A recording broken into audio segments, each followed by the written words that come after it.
Students, in the previous video I will explain for you displacement of a vibrating particle executing SHM as well as velocity of a vibrating particle executing SHM.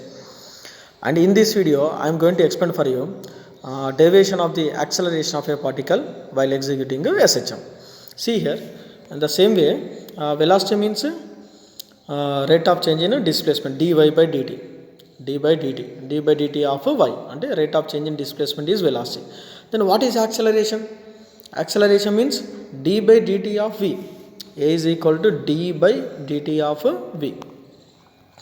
d by dt of v. d by dt means already I told for you rate of change in velocity of a vibrating particle executing SHM. మీకు కామన్గా అన్నిట్లో కూడా డెఫినేషన్లో ఏమొస్తుంది మీకు vibrating particle executing SHM. You have to written that vibrating particle is executing SHM. So here is the rate of change in A is equal to d by dt of v. So the rate of change in velocity of a vibrating particle executing SHM is called acceleration. Then before going to acceleration, first we have to return the derivation for the velocity, then after go for the acceleration. So we go for the one by one step. First displacement. This formula you have to remember directly. What is the displacement derivation? In the first video I will explain for you. Displacement y is equal to r sin omega t. y is equal to r sin omega t. First velocity కనుక్కుందాం. ఎందుకు acceleration కావాలంటే first ఏం కావాలి మనకి velocity కావాలి. Velocity v is equal formula is what v is equal to d by dt of y, d by dt of y. So a is equal to d by dt of y is equal what r sin omega t. ఇప్పుడు ఇక్కడ మనం ఫంక్షన్ని change చేయాలి. d by dt means ఫంక్షన్ని change చేయాలి. Change చేయాలంటే already చెప్పాను మీకు ఆర్ అనేది కాన్స్టెంట్ కాబట్టి r should be written as outside. ఇంకా మిగిలింది ఏంటిది మనకి mathematical function d by dt of sine omega t. See is very clearly is r అనేది మ్యాథమెటికల్ ఫంక్షన్ బయట రాసాను d by dt of sine omega t. మరి d by dt of sine omega t, మరి sine omega t అనే function ఏ విధంగా మారాలి మనకి? Sine omega t function sine function ఎలా మారాలి? కాస్గా మారాలి. కాస్గా మారాలంటే సైన్ ఒమేగా టీ ఏమవుతుంది? కాస్ ఒమేగా టీ అవుతుంది. మనం విత్ రెస్పెక్ట్ టు టైంతో చేస్తున్నాం కాబట్టి టైంకి ముందు మనకి ఏది ఉన్నా సరే దాంతో మళ్ళీ మొత్తం ఫంక్షన్ని మల్టిప్లై చేయాలి.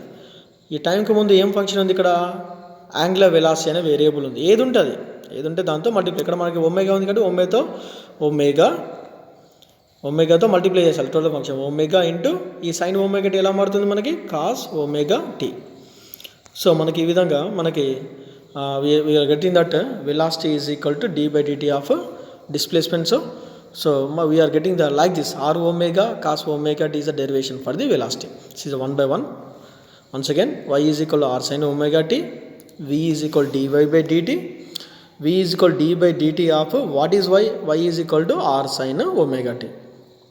So r into this r should be r constant కాబట్టి కాన్స్టెంట్కి మనం మ్యాథమెటికల్ ఫంక్షన్ని చేంజ్ చేయాలి. ఓన్లీ మ్యాథమెటికల్ ఫంక్షన్కి మాత్రమే మనము ఫంక్షన్ మన అనేది చేంజ్ అవుతుంది. ఇక్కడ రేడియస్గా చేంజ్ అవ్వదు కాబట్టి సేమ్ ఎలా ఉంది అలానే రాద్దాం, బయట రాసేద్దాం ఆర్ అనేది. సో మన ఏది పాసిబుల్ అవుతుంది చేంజ్ అవ్వడం? ఓన్లీ మ్యాథమెటికల్ ఫంక్షన్ ఏంటిది? సైన్ ఒమేగా టీ కాబట్టి ఇది మాత్రమే చేంజ్ చేయొచ్చు. So d by dt of sine omega t. Sine function ఎలా మారుతుందంటే కాస్ ఫంక్షన్గా మారుతుంది. సో కాస్ ఫంక్షన్గా మారే ముందు మనం విత్ రెస్పెక్ట్ టు టైంతో చేస్తున్నాం కాబట్టి టైం ముందు ఏమైనా వేరియబుల్ ఉందా చెక్ చేసుకోవాలి. ఏముంది? ఒమేగా ఉంది కాబట్టి ఒమేగాతో మల్టిప్లై చేస్తూ సైన్ ఫంక్షన్ ఎలా మారుతుంది? Cos omega t. ఇప్పుడు మనం యాక్సలేషన్కి వద్దాం. యాక్సలేషన్ ఫార్ములా ఏంటి మనకి? Dv by dt. మనం కనుక్కోవాల్సింది ఏంటిది ఇందులో? Derivation for the d by dt of v means rate of change in velocity of a vibrating particle executing SHM is called acceleration. ఇప్పుడు దీన్ని డెరివేషన్ చేద్దాం. D by dt of r omega cos omega t. మరి r omega ఏంటిది మనకి? Constant కాబట్టి constant ఏం చేయాలి మనము? బయట రాద్దాం. ఎందుకంటే కాన్స్టెంట్కి మనం డెరివేషన్ చేయలేము. Derivation means differentiation with respect to time అనేది చేయలేము. కేవలం సైన్ ఫంక్షన్లకి కాస్ ఫంక్షన్లకి కేవలం మ్యాథమెటికల్ ఫంక్షన్స్కి మాత్రమే మనము ఎక్స్పోనెన్షియల్ ఫంక్షన్స్ కావచ్చు, ట్రిగ్నోమెట్రిక్ ఫంక్షన్స్ కావచ్చు, లాగరిథమిక్ ఫంక్షన్స్ ఇలాంటి ఫంక్షన్స్కి మాత్రం మ్యాథమెటికల్ ఫంక్షన్స్కి మాత్రమే మనము విత్ రెస్పెక్ట్ టు టైంతో మనం చేంజ్ చేయగలుగుతాం. సో మిగతా కాన్స్టెంట్స్ ఏవి కూడా చేంజ్ చేయలేం. సో ఎప్పుడైనా సరే కాన్స్టెంట్స్ వస్తే యాజ్ టీజ్గా అలానే బయట సైడ్ అవుట్ సైడ్ రాసేయాలి. ఇక్కడ ఆర్ ఒమేగా కాన్స్టెంట్ కాబట్టి ఆర్ ఒమేగా బయట రాద్దాం. ఓన్లీ మ్యాథమెటికల్ ఫంక్షన్కే మనం చేంజ్ చేద్దాం, d/dt of cos omega t. మరి ఇక్కడ సైన్ ఒమేగా టీ ఎలా మారుతుంది, మనకి కాస్ ఒమేగా మారుతుంది. అంటే సైన్ ఫంక్షన్ కాస్గా మారుతుంది. కాస్ ఫంక్షన్ ఎలా మారుతుందంటే మైనస్ సైన్ ఫంక్షన్గా మారుతుంది. కాస్ ఫంక్షన్ ఎలా మారుతుందంటే minus sine function. Cos omega t అంటే మైనస్ సైన్ ఒమేగా టీ. మళ్ళీ ఇక్కడ టీకి ముందు ఏముంది, మనకి ఒమేగా ఉంది కదా. సో ఏదైతే టీకి ముందు ఏదైతే ఉందో దాంతో మళ్ళీ ఇంకొకసారి మల్టిప్లై చేయాలి. So r omega into omega. So I will explain clearly for you. సో మనకి ఇక్కడ ఏముంది, మనకి d/dt of r omega into cos omega t అని ఉంది. ఇక్కడ ఆర్ ఒమేగాని మనం చేంజ్ చేయలేం కాబట్టి ఆర్ ఒమేగాని బయట రాద్దాం. మనం దేన్ని చేంజ్ చేయగలుగుతాం, మనం ఇక d/dt ఆఫ్ కాస్ ఒమేగా టీని చేంజ్ చేయాలి. ఈ కాస్ ఫంక్షన్ ఎలా మారుతుందంటే మైనస్ సైన్ ఫంక్షన్గా మారుతుంది. అంటే కాస్ ఒమేగా టీ మొత్తం ఎలా రాసుకోవచ్చు, మైనస్ సైన్ ఒమేగా టీ. మరి ఇక్కడ మన టైం దృష్ట్యా చేస్తున్నాం కాబట్టి టీకి ముందు ఏముంది, ఒమేగా. సో ఈ ఒమేగాతో మళ్ళీ మల్టిప్లై చేయాలి. అప్పుడు ఏమవుతుంది, minus r omega into omega, omega square sine omega t. So we're getting like this sine omega t. So a is equal to minus r omega square sine omega t. But మనకి y is equal formula ఏంటిది, మనకి displacement y is equal r sine omega t. అంటే ఈ r sine omega t ప్లేస్లో మనం ఏం రాయొచ్చు, y రాసుకోవచ్చు కదా. సో ఈ రేజ్ a is equal we're getting that like this, a is equal to minus omega square, a is equal minus omega square r sine omega టీగా రాద్దాం. But we know very well y is equal r sine omega t. So ఇక్కడ మనం ఏం చేద్దామంటే ఈ r sine omega t ప్లేస్లో y రాస్తే acceleration a is equal ఏమవుతుంది, మనకి మైనస్ ఒమేగా స్క్వేర్ y అవుతుంది. ఇది ఎప్పుడు మ్యాక్సిమం అవుతుందంటే y ప్లేస్లో ఆర్ రాస్తే when y is equal r then it is maximum. ఎప్పుడు మినిమం అవుతుందంటే 0 అయినప్పుడు మినిమం అవుతుంది. అంటే ఇక్కడ ఏం చేయాలి, డైరెక్ట్గా మనకి y ప్లేస్లో 0 రాసాం అనుకోండి, 0 ఇంటూ సంథింగ్ ఈజ్ 0. అంటే మినిమం మీన్స్ 0, మినిమం మీన్స్ 0. అంటే ఏం సబ్స్టిట్యూట్ చేసి 0 అవుతుందో చెక్ చేయండి అంతే. So this is the way we're going to derive the derivation for the acceleration. So displacement case కావచ్చు, యాక్సలరేషన్ కేసు కావచ్చు, మీరు నేర్చుకోవాల్సింది రెండు. ఒకటి వెలాసిటీ అంటే rate of change in displacement, acceleration అంటే rate of change in velocity. మీరు గుర్తుపెట్టుకోవాల్సింది అతి ముఖ్యమైన విషయం ఏంటంటే కేవలం మనం సైన్ ఫంక్షన్ని చేంజ్ చేసినప్పుడు కాస్ ఫంక్షన్గా మారుతుంది, కాస్ ఫంక్షన్ని చేంజ్ చేసినప్పుడు మైనస్ సైన్ ఫంక్షన్గా మారుతుంది. అలా మారుతూ విత్ రెస్పెక్ట్ మనం ఏదైతే టైంతో చేస్తున్నాం కాబట్టి ఆ టైంకి ముందు ఏదైతే వేరియబుల్ ఉంటుందో, అంటే వేరియబుల్ ఇక్కడ మనకి ఏముండదు, ఒమేగా మాత్రమే ఉంటుంది. ఆ ఒమేగాతో మల్టిప్లై చేయాలి అంతే. సింపుల్గా చెప్పాలంటే మీకు సైన్ ఒమేగా టీ, ఈ సైన్ ఒమేగా టీ మనకి ఏ విధంగా మారుతుంది, చేంజ్ అవుతుంది అంటే with respect to time d/dt of చేస్తాం కాబట్టి ఈ సైన్ ఒమేగా టీ ఎలా మారాలి, సైన్ ఫంక్షన్ మొత్తం కాస్గా మారాలి. అంటే సైన్ ఒమేగా టీ ఎలా మారుతుంది, కాస్ ఒమేగా టీ. మరి టీకి ముందు ఏముంది, ఒమేగా ఉంది కదా. టీకి ముందు మనకేమని ఉంది, ఇక్కడ ఒమేగా ఉంది. సో ఇక్కడ టీకి ముందు ఒమేగా ఉంది కాబట్టి ఈ ఒమేగాతో మనం మల్టిప్లై చేస్తున్నాం అనమాట. ఈ ఒమేగాతో మనం మల్టిప్లై చేస్తాం. So omega cos omega t like that. Same అదేవిధంగా if you go for the sine d/dt of sine omega t, d/dt of sine omega t. ఇప్పుడు సైన్ ఒమేగా టీ గురించి చెప్పుకున్నాం. సైన్ ఒమేగా టీ అంటే మళ్ళీ same ఇంతకుముందు చెప్పుకున్నట్టే sign omega tea ఎలా మారింది, cos omega tea.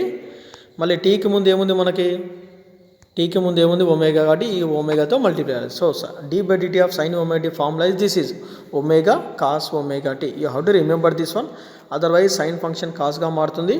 మనం విత్ రెస్పెక్ట్ టు టైంతో చేస్తున్నాం కాబట్టి టైంకి ముందు ఒమేగా ఉంది కాబట్టి ఒమేగాతో మల్టిప్లై చేయాలి. సేమ్ ఇదే విధంగా ఇప్పుడు we go for the cos function. Cos ఫంక్షన్కి వస్తే అది ఎలా మారుతుందంటే d/dt of cos omega t కదా. ఎప్పుడైతే కాస్ ఒమేగా టీ చేసో ఈ కాస్ ఫంక్షన్ ఏం కావాలంటే మైనస్ సైన్ ఫంక్షన్గా మారాలి. అంటే మైనస్ కాస్ ఒమేగా టీ కాస్త మైనస్ సైన్ ఒమేగా టీ. అంతటితో అయిపోయిందా, లేదు. ఫంక్షన్ మార్చిన తర్వాత మనం విత్ రెస్పెక్ట్ టు టైంతో చేస్తున్నాం కాబట్టి టైంకి ముందు ఏముంది, మనకి ఇక్కడ వేరియబుల్ ఒమేగా. ఎక్కడైనా సరే ఒమేగానే ఉంటుందో ఇది టాపిక్లో. సో కాబట్టి ఇక్కడ మనం ఏం చేయాలంటే ఈ ఒమేగాతో మైనస్ సైన్ ఒమేగా అని మనం ఏం చేస్తాం, మనం ఒమేగాతో మల్టిప్లై చేయాలి. ఒమేగాతో so minus omega sine omega t like that. So that means you have to remember that two formulas. one is d by dt of sin omega t. The formula is sin omega t cos omega t గా మారుతుంది. టీకి ముందు omega ఉంది కాబట్టి omega cos omega t, అంటే d by dt of sine omega t formula is this is omega cos omega t. Same అదేవిధంగా if you go for the cos function, then d by dt of cos omega t, then cos function ఎలా మారుతుంది మనకి minus sine omega tea. ఇట్లా అంటే sign ఏమో సైన్ని change చేస్తే plus cos అవుతుంది, కాస్ని change చేస్తే మైనస్ సైన్ ఫంక్షన్ అవుతుంది. మైనస్ సైన్ ఒమేగా టీ అవుతుంది. మనం టైంతో చేస్తున్నాం కాబట్టి టైంకి ముందు ఏముంది ఒమేగా, సో ఒమేగాతో మల్టిప్లై చేయండి అంటే అప్పుడు ఏమవుతుంది minus omega sine omega t. This is the formula for the cos omega t. ఈ రెండు ఫార్ములాస్ కనుక మీకు వచ్చినట్లయితే, మీకు అర్థమైనట్లయితే, then it is a very easy for you derive the derivation for the velocity of a vibrating particle executing SHM as well as acceleration of a vibrating particle executing SHM.